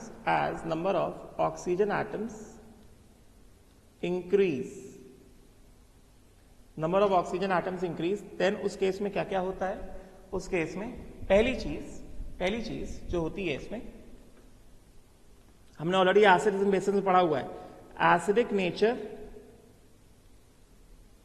increases, मतलब एसिडिक नेचर इंक्रीजेस और acidic strength increases, acidic strength increases for oxy acids of halogens, ये सब हम लोग जानते हैं। ठीक है, दूसरी बात क्या, जैसे जैसे एसिडिक स्ट्रेंथ बढ़ेगा उसका जो कॉन्जुगेट बेस होगा उसका बेसिक नेचर डिक्रीजेस या उसका स्टेबिलिटी इंक्रीजेस। समझे क्या, basic nature of conjugate base decreases या फिर और stability of conjugate base increases, मैंने ऑलरेडी पढ़ाया हुआ है, आयनिक में पढ़ाया हुआ है। दूसरी बात, तीसरी बात यह है कि जैसे जैसे ऑक्सीजन एटम्स बढ़ते हैं, जैसे जैसे ऑक्सीजन एटम्स बढ़ते हैं वैसे वैसे क्या होता है, वैसे वैसे थर्मल स्टेबिलिटी, ये सब हम लोग बात करें किसके बारे में, हम लोग बात करें ऑक्सी एसिड्स ऑफ हैलोजेंस के बारे में। Thermal stability of oxy acid increases and last, ये ऑर्डर एज इट इज याद कर लो, एज इट इज क्वेश्चंस आते हैं। लास्ट, ऑक्सीडाइजिंग नेचर डिक्रीजेस, ये देख लो जरा ध्यान से, oxidizing nature decreases because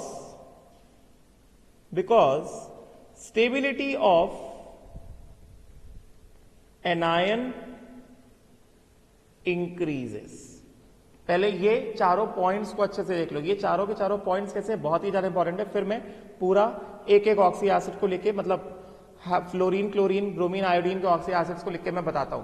पहले मैंने क्या बताया, सबसे पहले मैंने क्या बताया कि जैसे जैसे ऑक्सी एसिड्स ऑफ हैलोजेंस में जैसे जैसे अमाउंट ऑफ ऑक्सीजन एटम बढ़ता जाएगा वैसे वैसे क्या होगा, वैसे वैसे उनका एसिडिक नेचर क्या होगा, बढ़ता जाएगा।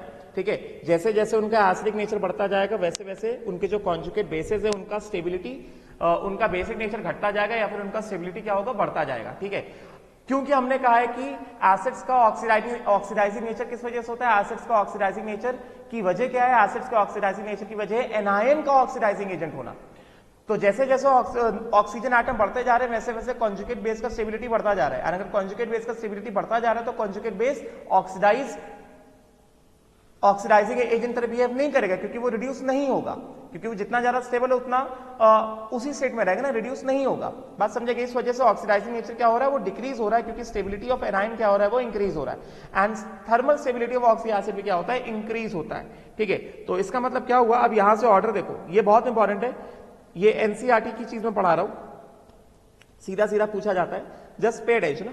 तो यहां पे क्या कहा जा रहा है, तो पहला, फर्स्ट ऑफ ऑल अगर हम बात करें ऑक्सी एसिड ऑफ क्लोरीन, तो अगर हम बात करते हैं ऑक्सी एसिड ऑफ क्लोरीन में, तो वी हैव व्हाट, HOCl, यहां पे we have HOCl, HClO2, HClO3, and then we have what, HClO4, ये है ना ऑक्सी एसिड ऑफ क्लोरीन। तो यहां पे अगर हम यहां पे ऐसा ऑर्डर वाइज लिखते हैं, यहां पे लिखते हैं number of oxygen atoms, number of oxygen atoms. तो इसमें नंबर ऑफ ऑक्सीजन एटम का ऑर्डर क्या है, क्या दिख रहा है हमें, ऐसा जा रहे हैं, ऐसा जा रहे हैं। तो अगर हम इस तरह से जा रहे हैं तो ऑक्सीजन एटम क्या दिख रहे हैं हमें, इंक्रीज दिख रहे हैं ना। इस ऑर्डर पे जा रहे हैं तो oxygen atom are increasing, getting ना।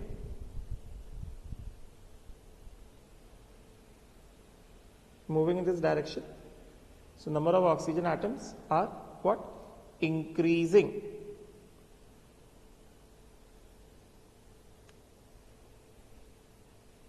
ऑक्सीजन एटम्स इंक्रीजेस इस पर्टिकुलर ऑर्डर में, इस पर्टिकुलर ऑर्डर में ऑक्सीजन एटम्स इंक्रीज। तो अगर ऑक्सीजन एटम्स इंक्रीज होंगे तो एसिडिक नेचर क्या होगा,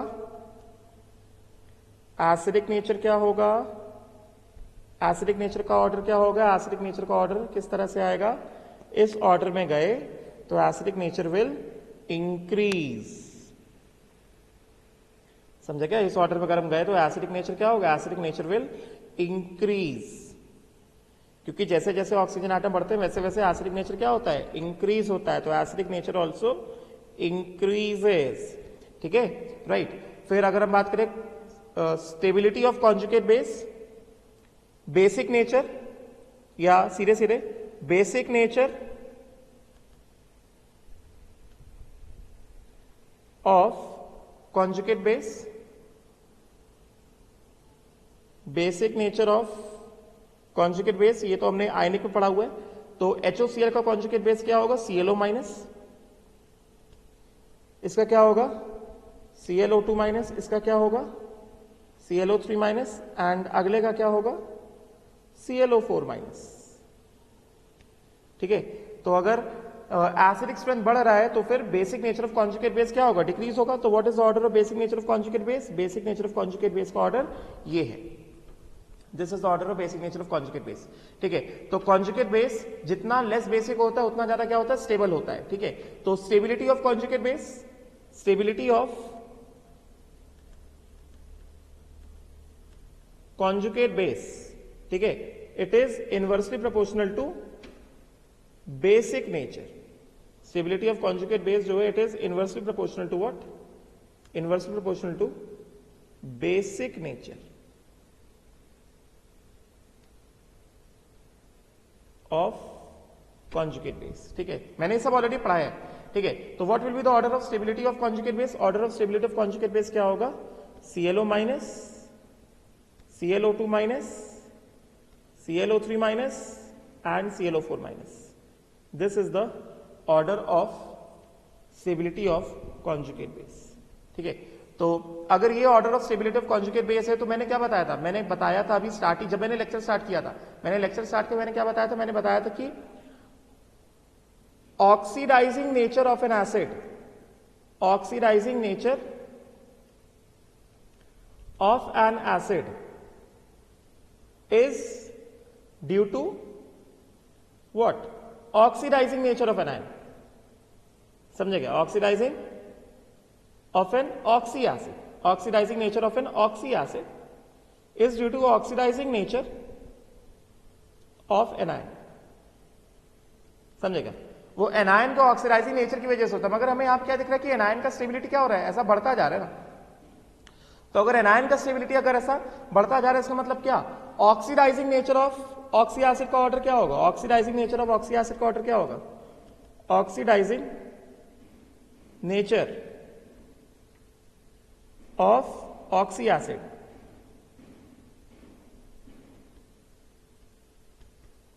ऑफ ऑक्सी एसिड, इसका ऑर्डर क्या होगा, इसका order will be HOCl HClO2 HClO3 and HClO4। ऐसा क्यों है, क्योंकि ऑक्सीडाइजिंग नेचर क्या हो रहा है, oxidizing nature decreases from, oxidizing power decreases from HOCl से HClO4। मतलब क्या, ऑक्सीडाइजिंग पावर डिक्रीजेस। इस बात को ध्यान रखो, ये इंपॉर्टेंट है, समझे क्या, ऑक्सीडाइजिंग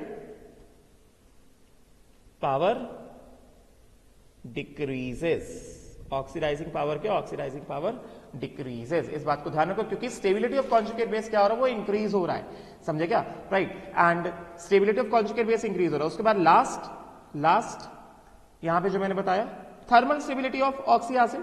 मैंने क्या बताया कि जैसे जैसे, यहीं पे मैंने बताया कि जैसे जैसे number of oxygen atom increase होंगे, वैसे वैसे एसिडिक नेचर बढ़ेगा ऑक्सी एसिड का थर्मल स्टेबिलिटी बढ़ेगा एंड ऑक्सीडाइजिंग पावर क्या होगा, कम होगा। किसका, हम लोग ऑक्सी एसिड ऑफ हैलोजेंस बारे में बात कर रहे हैं, बात समझे क्या, right.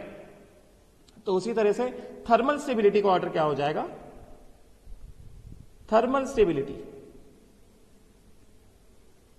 Order of thermal stability क्या हो जाएगा, ऑर्डर ऑफ थर्मल स्टेबिलिटी, जैसे जैसे ऑक्सीजन एटम बढ़ेंगे वैसे वैसे थर्मल स्टेबिलिटी भी क्या होगा, बढ़ेगा। HClO2 HClO3 एंड HClO4, ठीक है। थर्मल स्टेबिलिटी इट इंक्रीजेस, इस पर्टिकुलर ऑर्डर में thermal stability it increases like this.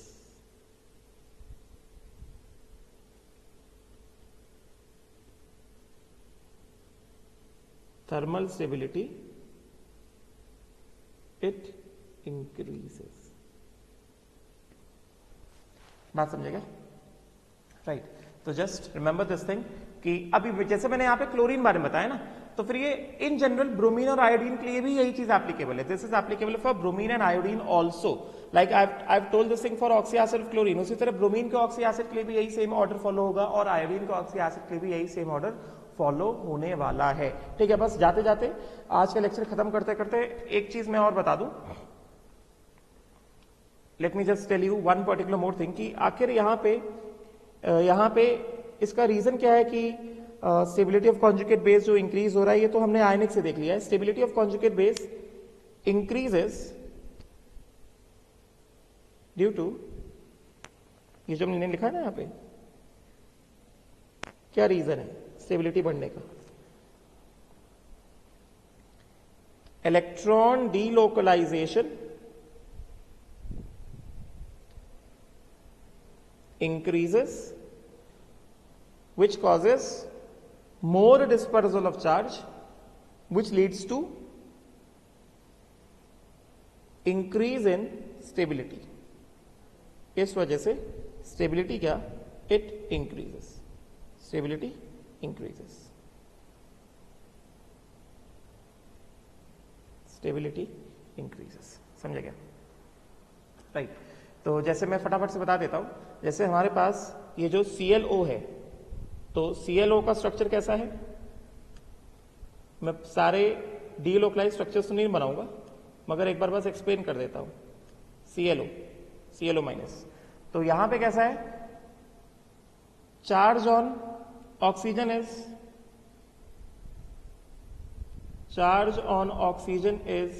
कितना, -1 का charge, formal charge on oxygen कितना, -1, ठीक है। उसी तरह से अगर मैं बात करूं ClO2 की, ClO2 माइनस की, तो पहला ये मैंने बात करी किसकी, पहला मैंने बात करी ClO माइनस की। ClO2 माइनस में अगर मैं स्ट्रक्चर बना दूं तो ClO2 माइनस का स्ट्रक्चर कैसा आएगा, ClO2 माइनस का स्ट्रक्चर आएगा किस तरह से, ये इसका structure will be like this. अब तुम्हें दिख रहा है कि ये ऑक्सीजन का loan pair, single bond, double bond, यहां पे ऐसा डीलोकलाइजेशन पॉसिबल है, ठीक है। तो अगर ऐसा डीलोकलाइजेशन पॉसिबल मतलब क्या, ये एक पाई बॉन्ड दो में बढ़ सकता है और ये इस तरह से हो सकता है, इस तरह से, ये O माइनस और ये क्या, इस तरह से। तो ओवरऑल कैसा हो गया, ओवरऑल यहां पे कैसा हो गया, ये किस तरह से दिखाई देगा, ये ऐसे दिखाई देगा, लाइक दिस, ये ऐसा, ये ऐसा, ये ऑक्सीजन, ये ऑक्सीजन। तो ये कितना बॉन्ड ऑर्डर हो गया, एक पाई बॉन्ड कितने में बढ़ गया, दो में बढ़ गया ना, एक पाई बॉन्ड ऐसा दो में बढ़ गया ना, और ये पूरे पे क्या आ गया, ऑक्सीजन का माइनस चार्ज दो में बढ़ गया, मतलब यहां पे कितना आ गया, माइनस हाफ, यहां पे कितना आ गया, माइनस हाफ, तो पूरे कितना, -1। तो यहां पे बॉन्ड ऑर्डर कितना है, बॉन्ड ऑर्डर कितना है, क्लोरीन ऑक्सीजन बॉन्ड ऑर्डर कितना है, एक सिग्मा प्लस एक पाई बॉन्ड दो में बढ़ा, मतलब कितना, हाफ पाई, मतलब कितना, 1.5 ClO2 माइनस, ठीक है ना, क्लोराइड आया। उसी तरह से this is ClO minus is hypochloride, मैं कई बार नाम बता चुका हूं, ClO minus is hypochloride, this is hypochloride, है कि नहीं, दिस इज क्लोराइड, समझेगा। उसी तरह से we have chlorate, ClO3 minus. अब देखो ClO3 माइनस में चार्ज ज्यादा डिस्पर्स होगा, भाई मैंने बताया ना, इलेक्ट्रॉन डीलोकलाइजेशन राइजेस, जैसे जैसे इलेक्ट्रॉन, तुमने ऑर्गेनिक में पढ़ा होगा, जैसे जैसे इलेक्ट्रॉन डीलोकलाइजेशन बढ़ता है उतना ज्यादा चार्ज डिस्पर्सल बढ़ता है। इलेक्ट्रॉन डीलोकलाइजेशन राइजेस और चार्ज डिस्पर्सल राइजेस, बात समझे क्या। तो ClO3 माइनस में क्या होगा, what will happen in case of ClO3 minus, what will happen in case of ClO3 minus, ClO3 minus अगर हम स्ट्रक्चर बनाते हैं तो ClO3 माइनस का स्ट्रक्चर कैसे होगा, ये ऐसा स्ट्रक्चर आएगा, इसका structure will be like this, ठीक है। तो हमें यहां पे क्या दिख रहा है कि दो पाई बॉन्ड जो है तीन में बढ़ सकते हैं। तो मैं पूरे सारे स्ट्रक्चर से बना रहा हूं, मैं एक साथ बना देता हूं, और ये एक माइनस चार्ज, ये दो पाई बॉन्ड, एक और दो पाई बॉन्ड तीन में बढ़ सकते हैं, क्योंकि सबके सब कैसे डीलोकलाइजेशन में, कॉन्जुगेशन में, अभी तुमने इतना तो पढ़ लिया ना ऑर्गेनिक में, क्योंकि ये ऑक्सीजन का loan pair, single bond, double bond, फिर ये लोन पेयर, ये सिंगल बॉन्ड और ये डबल बॉन्ड, तो ये पूरा का पूरा कैसा कॉन्जुगेशन में है। तो मैं एक साथ एक ही स्ट्रक्चर बना देता हूं, एक में सब कुछ दिखा देता हूं, इट विल सेव टाइम। तो ये ऐसा हो जाएगा, ऑक्सीजन ऑक्सीजन ऑक्सीजन, और एक पाई बॉन्ड, दो पाई बॉन्ड कितने में बढ़ गए, तीन में बढ़ गए ना, दो पाई बॉन्ड तीन में बढ़ गए, और ऑक्सीजन का एक -1 का चार्ज कितने में बढ़ गया, तीन में बढ़ गया, तो सबको कितना मिला, -1/3 -1/3 -1/3, पूरे क्या है, -1 है। तो यहां पे क्लोरीन ऑक्सीजन बॉन्ड ऑर्डर कितना है, क्लोरीन ऑक्सीजन बॉन्ड ऑर्डर कितना है, कितना है, एक सिग्मा बॉन्ड सबके बीच में प्लस पाई कितना है, 1/3 पाई, कितना हो गया, 1.33 बॉन्ड ऑर्डर हो गया, समझे क्या। फिर यहां से बॉन्ड लेंथ वगैरह भी निकाल सकते हो, ठीक है। फिर उसके बाद यहां से ClO4 माइनस में हमें क्या दिख रहा है, अगर हम इसका स्ट्रक्चर बनाते हैं ClO4 माइनस का, तो ClO4 माइनस में वी हैव लाइक दिस, ये ऐसा। तो हमें दिख रहा है कि ये सब के सब आपस में कॉन्जुगेशन में, जैसे ये lone pair, single bond, double bond, ये lone pair, single bond, double bond, ये लोन पेयर, सिंगल बॉन्ड, ये डबल बॉन्ड, ये लोन पेयर, ये सिंगल बॉन्ड और ये डबल बॉन्ड, तो ये सब के सब आपस में कॉन्जुगेशन में। तो यहां पे बेसिकली क्या हो सकता है, ये जो तीन पाई बॉन्ड है, कौन कौन से, ये 1 2 और ये तीन पाई बॉन्ड 4 में बढ़ जाएंगे, और ऑक्सीजन का -1 का चार्ज 4 ऑक्सीजन पे डिस्ट्रीब्यूट हो जाएगा। तो इसका ओवरऑल स्ट्रक्चर अगर मैं बनाता हूं, तो ओवरऑल स्ट्रक्चर कैसा आएगा, ये इस तरह से आएगा, लाइक दिस, समझे क्या, ये ऐसा आ जाएगा। और ये सबको क्या मिलेगा, सबको मिलेगा -1/4 -1/4 -1/4 -1/4, और यहां पे क्या आएगा, -1 आएगा। तो अगर हम यहां पे देखते हैं chlorine oxygen bond order, chlorine oxygen bond order अगर हम यहां पे देखते हैं, तो ये कितना हो गया, यहां पे क्लोरीन ऑक्सीजन बॉन्ड ऑर्डर हो गया एक सिग्मा सबके बीच में प्लस 1/4 पाई, बिकॉज तीन पाई बॉन्ड 4 में बटे, तो कितना होगा, 3/4 पाई होगा ना, 3/4 पाई होगा ना। यहां पे कुछ गलत किया है क्या, यहां पे क्या था, दो पाई बॉन्ड 3 में बटे, तो ये 2/3 पाई होगा, दिस विल बी 2/3 पाई, तो this will be 1.66 bond order, और यहां पे क्या हो गया 1.75। तो हमें दिख रहा है कि यहां पे चार्ज डिस्पर्सल क्या होता है, बढ़ता जा रहा है। हम यहां पे ऐसे बता सकते हैं कि चार्ज डिस्पर्सल इज इंक्रीजिंग, तो स्टेबिलिटी इज इंक्रीजिंग। तो we can say it like this, कि ओवर है चार्ज डिस्पर्जन ऐसा जा रहे हैं, तो हमें क्या दिख रहा है, हमें दिख रहा है कि चार्ज और dispersion, negative charge dispersion increases, so stability of anion rises as ClO minus, ClO2 minus, ClO3 minus and ClO4 minus. ठीक है, एंड इसी वजह से ये स्टेबिलिटी का ऑर्डर हो गया. इस ऑर्डर में बताएंगे तो क्या, स्टेबिलिटी इंक्रीजेस, एंड अगर स्टेबिलिटी इंक्रीज होगा तो oxidising nature, oxidizing power it decreases. तो यही चीज है, समझेगा.